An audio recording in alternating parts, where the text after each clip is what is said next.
To link your Coinbase account to Credit Karma and include your cryptocurrency holdings in your net worth calculation, follow these steps. Log into Credit Karma.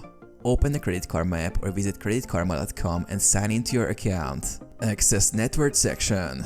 Navigate to the Net Worth section, typically found in the main navigation menu.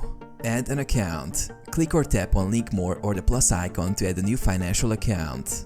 Search for Coinbase. In the list of financial institutions, search for Coinbase. Connect account. Select Coinbase and follow the prompts to enter your Coinbase login credentials. Authorize access. Grant Credit Karma permission to access your Coinbase account information. Confirmation. Once linked, your Coinbase balances should appear in your Credit Karma net worth dashboard. Relinking.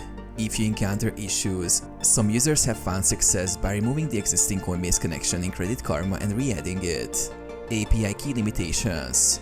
Previously, linking required creating a legacy API key in Coinbase. However, this method is no longer supported, and the current process utilizes direct login credentials. Security considerations.